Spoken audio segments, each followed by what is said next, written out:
Ya, aduh udah tua ya mas, ini udah kepala tiga. Ya senang lah ya, yang jelas yang penting sehat lah. Sehat, bahagia, makin sukses. Apa yang mau ditambah sih kali tambah-tambahin, jadi aduh udah deh mendingan gak usah ngomong gitu. Makasih banyak. Anak-anak sendiri gimana mas? Anak-anak kan tadi saya bilang anak-anak udah oke, nggak ada masalah sama sekali.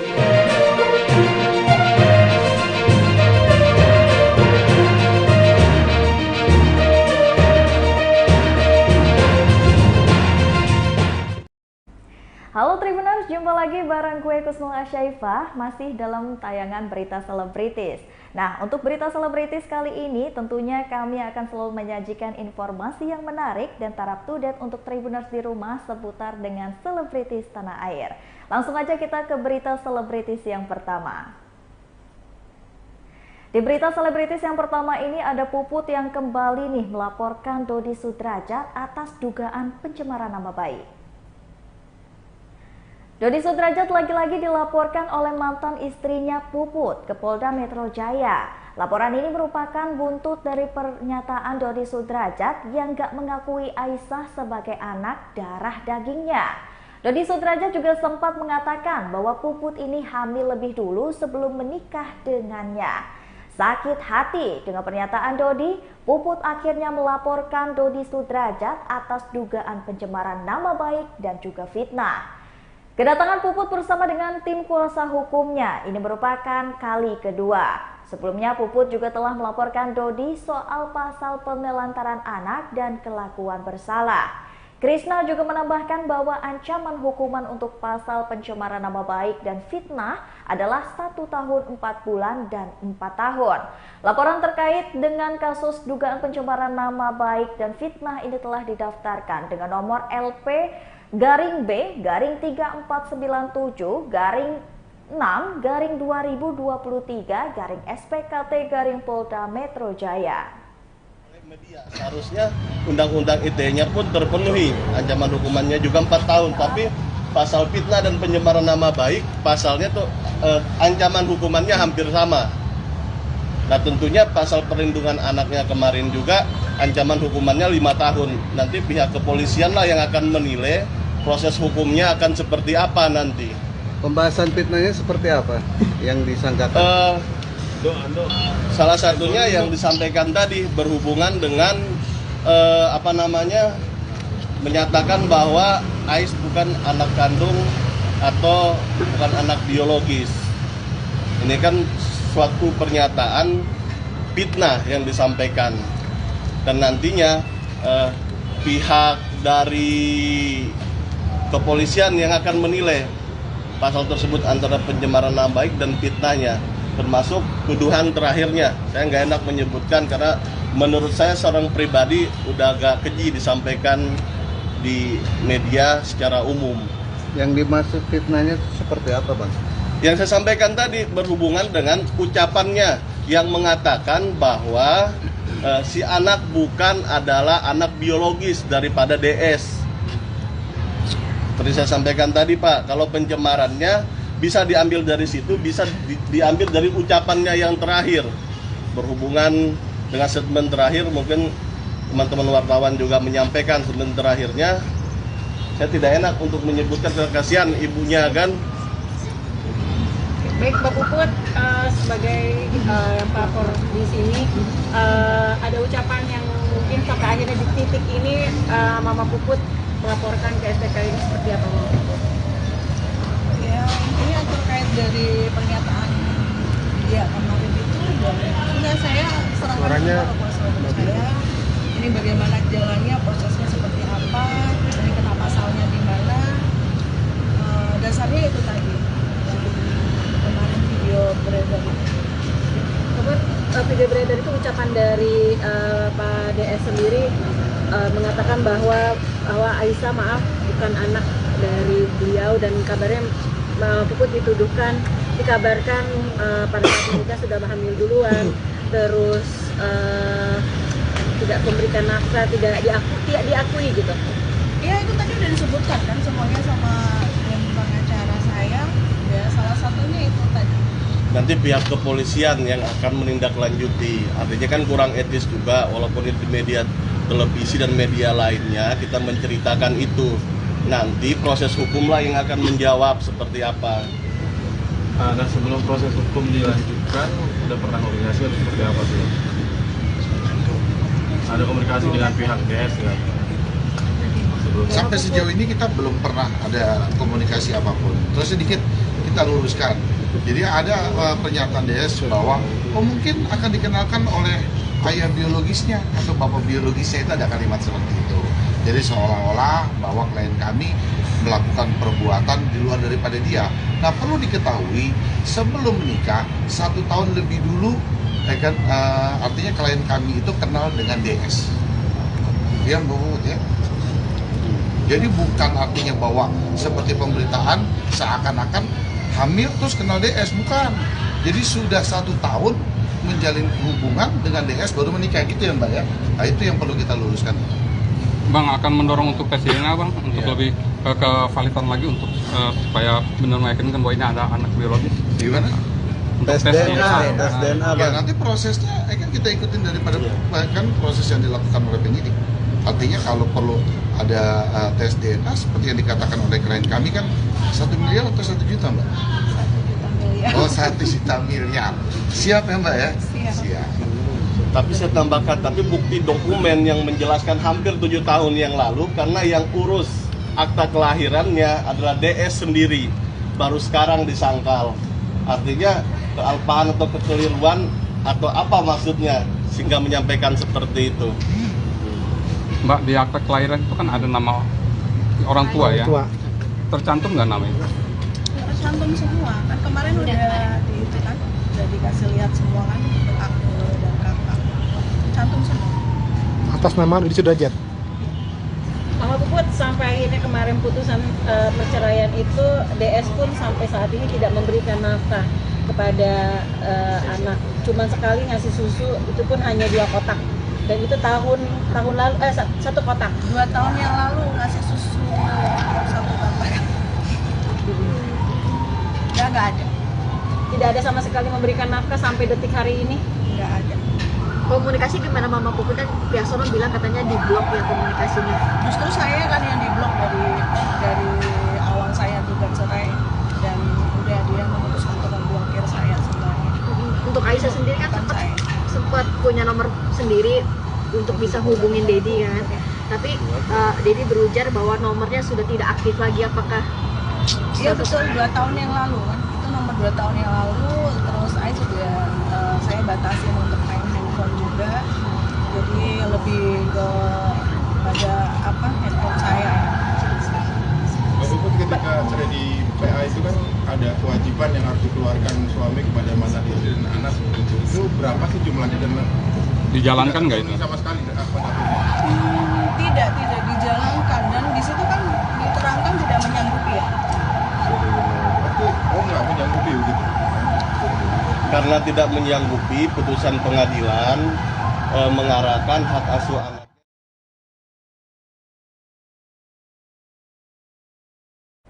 Berita yang selanjutnya ini datang dari Ayu Ting Ting yang hari ini berulang tahun ke-31 tahun.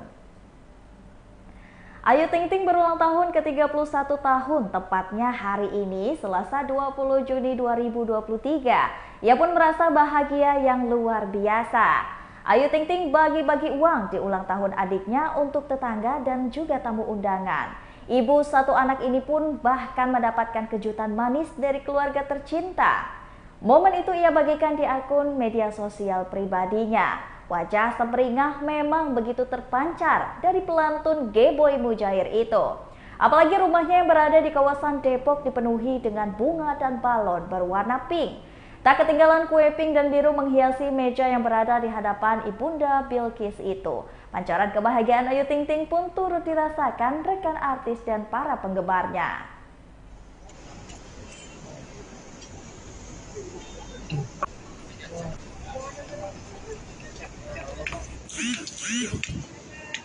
Ya Allah, kecil banget ini udah.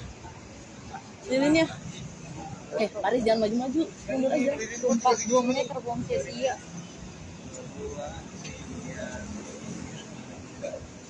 Ayo tinggal tipis nih Ayu. Lilinnya udah pendek nih, Teh. Udah pendek nih. Ayo Siap lilin dulu teh, maaf. Selamat ulang tahun Teh Ayu.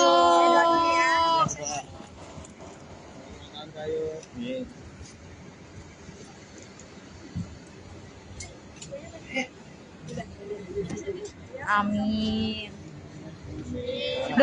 Doa terbesarnya apa sih Teh Ayu di ulang tahun yang ke-31 ini Teh Ayu?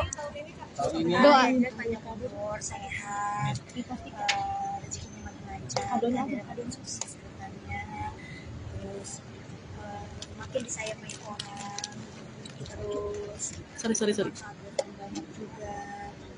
Terus bahagia, intinya lahir batin semua. Jadi ibu yang lebih baik. Terus pokoknya dapat jodoh. Maknai usia sekarang gimana Boy? Usia 31 ya? Iya. Aduh udah tua ya mas. Kepala 3. Ya senang lah ya, yang jelas yang penting sehat lah. Sehat, bahagia, makin sukses. Apa yang belum dicapai sih Kayu? Yang belum dicapai di usia sekarang? Dia punya program sendiri atau gimana? Udah alhamdulillah. Jadi ya jodoh, ya paling jodoh. Tapi kan saya juga nggak mau yang gimana-gimana ya, karena udah enak. Nyantai gini, kalaupun ntar ada juga pasti Allah kasih yang terbaik. Gak usah buru. Berarti doa untuk punya jodoh udah nggak jadi prioritas ya Teh Ayu di usia 31 Iya, tetap ini. berdoa sama semua yang baik-baik. Saya sendiri udah ngasih kado apa nih? Ayah sama ibu, doa. Bilkis apa Teh? Bilkis apa nih Teh? Belum ngasih kado, ntar kali. Ngasih lagi. Siapa kalau keluarga mah udah dari semalam juga udah. Bilkis ngasih kado apa Teh Ayu? Belum. Berita selanjutnya, sudah 4 tahun Bunga Citra Lestari main dengan Reza Hardian dan Pasutri Gaje. Akhirnya Bunga Citra Lestari ini main sinetron lagi. Setelah vakum selama 4 tahun, penyanyi Bunga Citra Lestari kembali ke dunia akting dan menerima tawaran film layar lebar Pasutri Gaje. Dalam film karya sutradara Fajar Bustomi bersama rumah produksi Falcon Pictures, Bunga Citra Lestari ini berperan sebagai Adelia, yang mana ini istri dari Adimas yang diperankan bersama dengan Reza Rahardian. Wanita yang akrab disapa Unge itu gak begitu sulit untuk mendalami peran Adelia. Serupa juga dengan usahanya membangun chemistry dengan Reza Rahardian karena sempat 4 tahun dia vakum. Bunga Citra Lestari menyebut Adelia dan Adimas ini adalah pasangan suami istri yang lebih ke abstrut, tapi sentuhan komedinya pun lebih kental diciptakan oleh karakter lain.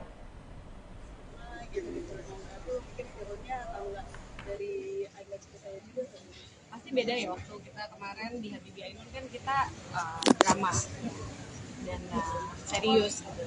Kalau misalnya di Masjid Bos kita main komedi tapi bukan berperan sebagai suami istri. Di sini justru kayak gabungan dari keduanya. Gimana caranya orang biasa lihat aku sama Reza itu romantis gitu ya Zah ya. Kalau dalam film yang drama itu kita romantis, kita saling mencintai tapi nggak dalam kemasan komedi. Jadi ini challenge-nya adalah gimana bisa believable kita bersama-sama sebagai pasangan suami istri tapi dalam bentuk film yang komedi. Kamu berapa lama sih nggak main film? Aku terakhir ya masuk ke Bos 2019. Ini pertama kali aku kembali lagi menyentuh skrip lagi, reading lagi, syuting lagi, mulai bangun karakter lagi. Sulit nggak Pak? Karena sekian lama dan akhirnya kembali dan ya lumayan challenging ya karena maksudnya kemarin lebih banyak fokus di hidup pribadi dan juga habis itu nyanyi jadi lagi. Tapi kalau memang apalagi untungnya mainnya di sini sama Reza. Jadi secara chemistry kita udah di luar adegan-adegan yang kita lakukan kita kan juga berteman dekat sekali gitu. Jadi memang selalu ada juga dalam hidup untungnya jadi bisa banyak komunikasi. Jadi of course itu buat aku membuat aku juga jadi punya rasa percaya lebih besar gitu ya sama diri aku sendiri dan juga sama chemistry yang ada. Akhirnya memutuskan kembali tuh gimana? Dibujuk sama Reza sih sebenarnya. Dipaksa. Sampai akhirnya harus ada pemaksaan. Kenapa? Jadi yang cocok main ini memang dia di visualnya dia udah dapet ini orangnya kayak gini, karakternya si namanya Adimas dan Adelia gitu, karakter Adelia ini harus kamu yang main nih, kayak kamu cocok banget gitu baca skripnya. Ya maksudnya Unge udah ditawarin duluan tapi dia tuh aku bagian persuade-nya ya. Meyakinkan bahwa you should take this project. Tapi selain itu apa sih yang buat Kak Unya nih pengen lagi main film lagi? Ya kangen juga kali ya, kangen juga. Tapi kan aku juga menunggu kapan diri aku siap balik lagi ke film gitu. Jadi aku memberikan waktu untuk diri aku sendiri untuk bersabar juga gitu kan. Kemarin kayak udah film-film oke, and then things happen in my life. Aku mesti benerin diri aku dulu. Kita siap apa enggak sih untuk film itu kan komitmen kalau menurut aku ya. Kalau nyanyi kan kita datang sudah pulang. Kalau film kan komitmen waktu yang dibutuhkan juga banyak. Terus bagaimana kita harus menyelam lagi ke dalam sebuah karakter baru. Itu yang aku pertimbangkan untuk ambil waktu dulu deh, take a break dulu dari film sampai akhirnya aku ketemu skrip yang seperti ini. Mainnya juga sama Reza dan aku lihat cast lainnya juga hebat-hebat semua. Sutradaranya juga aku udah pernah kerja sama gitu. Apalagi dengan Falcon juga yang memang aku selalu ada di Falcon gitu. Jadi kayak kembali ke rumah tapi dengan apa ya, dengan sebuah spirit yang berbeda. Ketika kalian ditawarin dengan karakter ini, apa sih yang bikin cocok gitu mungkin Kak Reza? Ya senang eksplorasi sesuatu yang karena saya sama Umi bersahabat udah cukup lama ya, dan pas baca skenario ini tuh menyenangkan. Ya maksudnya bagaimana hubungan pasangan ini tuh juga seru gitu. Jadi saya udah bisa ngelihat itu di daily life kami, bahkan sebagai sahabat gitu ya. Kita kalau lagi ketemu itu saya nongkrong di rumah Bunga atau kita nongkrong di mana gitu. Di rumah kamu juga pernah kok, jangan dibahas kayak gitu dong. Oh ya sorry, di rumah saya gitu ya. Jadi ya kami punya kehidupan itu yang juga seru dan absurd. Hidup kita senyata-nyatanya adalah absurd. Jadi kayak kita nanti bisa kelihatan di film ini betapa absurdnya kita sesungguhnya. Gitu sih. Keluarga, teman-teman, sahabat, komentar, support. Keluarga, teman-teman. Ya nanti kalau teman-teman udah mewartakan ini baru tahu. Iya, belum tahu. Kamu sendiri udah tahu belum Kak? Udah. Ya excited sih kalau misalnya keluarga ya, karena mau ngelihat aku kembali lagi di film itu kan sebuah pertanda juga. Aku maju selangkah lagi. Udah berani nih ngambil film, udah berani nih punya komitmen dengan film yang waktunya banyak harus dipakai. Ya kemarin kan kalau ngomongin anak ya, kemarin kan kita masih dari rumah gitu kan sekolahnya. Sekarang dia juga udah banyak kegiatan, udah makin gede, dia juga excited. Jadi kayak ya hopefully ya ini aku rasa sih hopefully ini akan jadi sesuatu yang besar, yang disukain gitu ya. Mudah-mudahan. Seseru apa sih persahabatan Kak Reza sama Kak Umi? Yuk kita balik ke filmnya yuk. Kalian kan juga tahu sampai ujungnya. Seru banget. Berarti film ini nyata ya sama kalian gitu maksudnya? Ya kalau kisahnya enggak. Absurdnya iya. Ada sisi keabsurdan kita yang mungkin jarang dilihat karena kan kita dituntut untuk tampil mungkin berbeda ya. Kalau dalam performance kita mungkin di film yang lain, tapi di sini kita punya kesempatan untuk mengeluarkan sisi kita itu sebagai pasangan. Betul. Mungkin di My Stupid Boss itu lebih kayak komikal ekspresinya. Ini karena secara cerita juga sangat dekat dengan kehidupan semua orang masyarakat Indonesia gitu. Jadi harusnya sih bisa lebih relatable. Ekspektasinya mungkin apa sih kamu? Waduh, kalau ngomongin ekspektasi. Tanya Pak Sutradara sama Bu Produser kayaknya kalau ekspektasi. Tapi ya aku harap di sini akan mengobati kekangenan kitanya juga yang bersama lagi, dan kekangenan mungkin orang juga yang pengen lihat kita berdua lagi dalam satu proyek film bersama. Ya ini udah beberapa tahun nggak pernah satu film lagi. Dan dengan kondisi ceritanya itu belum pernah kita sebagai pasangan, tapi dalam komedi itu belum pernah. Jadi mudah-mudahan ini bisa menjadi sebuah sesuatu yang menarik gitu, sesuatu yang baru juga buat penonton. Jadi kita nggak kembali lagi kayak pasangan tapi cinta-cintaan aja, atau komedi aja tapi penggabungan dari keduanya itu. Ada tuntutan ngerubah visi nggak sih kan? Adimas nggak pakai brewok tuh Mas Reza? Iya, tapi mungkin tipis-tipis aja, tapi rambut aja sih yang mungkin paling signifikan berubah. Maksudnya saya potong rambut juga karena buat karakternya. Ya mungkin lebih brewok juga akan di karena di sini kita mesti berperan lebih muda dari umur kita ya, kan pengantin baru, jadi umurnya masih 27, 28 lah, 20s gitu, di umur yang kita juga sudah tidak semuda itu lagi. Kontrolnya ada apa nggak perubahan fisik apa? Iya, ini sebenarnya rambut udah berubah loh guys, nggak lihat ya? Kalian kurang update deh.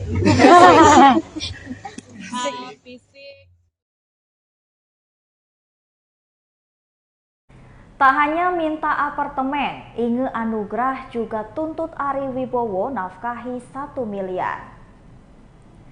Sidang cerai Ari Wibowo dan Inge Anugrah digelar secara e-court oleh Pengadilan Negeri Jakarta Selatan pada Senin 19 Juni 2023. Adapun agenda sidang cerai adalah jawaban dari pihak Inge Anugrah. Kuasa hukum Inge, Petrus Petayona, mengungkapkan ada 3 hal yang dituntut Inge kepada Ari Wibowo, termasuk hak asuh anak dan juga nafkah. Terkait nafkah, Inge Anugrah menuntut Ari Wibowo uang sebesar 1 miliar karena tidak pernah diberikan uang bulanan selama menikah. Petrus menjelaskan alasan mengapa Inge menuntut nafkah sebesar itu kepada Ari Wibowo. Ternyata ini karena kliennya telah berhenti bekerja sejak menikah anak pertamanya sehingga Inge tak punya penghasilan. Oleh karena itu perjanjian pranikah yang sebelumnya sempat disepakati sangat merugikan bagi Inge Anugrah. Selanjutnya juga tuntutan yang ketiga adalah Inge meminta 1 unit apartemen kepada Ari setelah bercerai. Pernyataan dari pihak sana terkait uang 1M itu seperti apa? Oh iya. Apa? Uang 1M, Mas. Aduh, saya belum baca dan biar proses pengadilan, proses perceraian itu kan masih berjalan. Semua itu kan akan diselesaikan di dalam sidang tertutup pengadilan, bukan diselesaikan di luar pengadilan. Jadi mau ngomong apa, mau minta apa, itu kan nanti semua ada hakim yang akan menentukan semuanya. Itu kan jalur yang benar dan kita ikuti jalur itu aja. Terkait permintaan dari pihak sebelah yang menuntut hak seperti itu, bagaimana dari Mas Ari sendiri tanggapannya? Gini, ada hal-hal yang tidak bisa saya ceritakan, ya kan, karena ini urusan pribadi.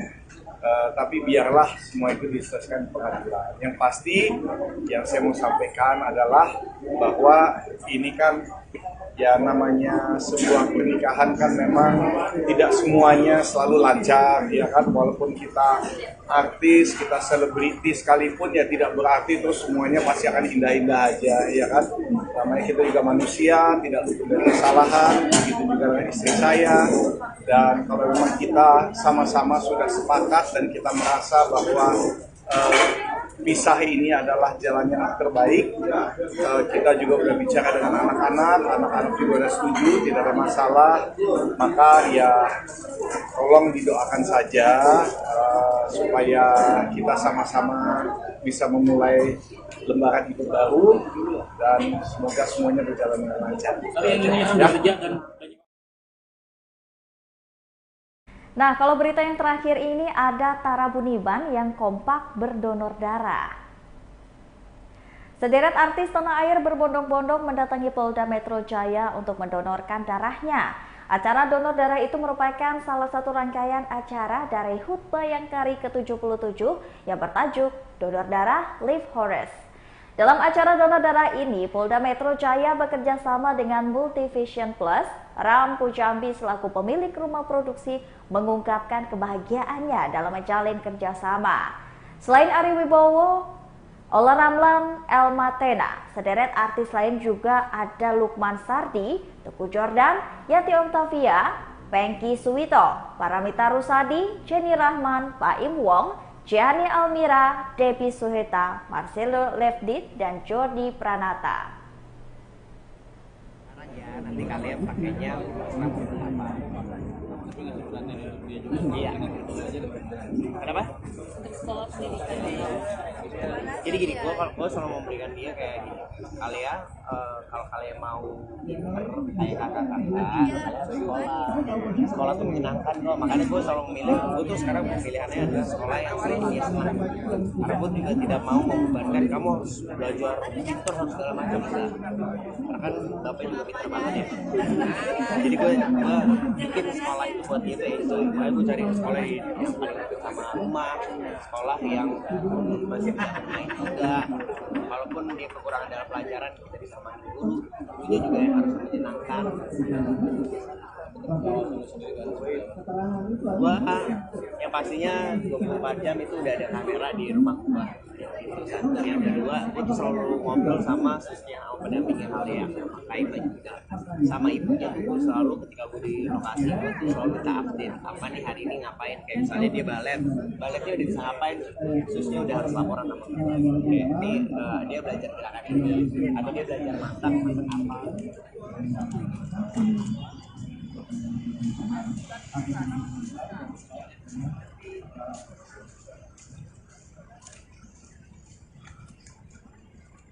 Ada peristiwa saja.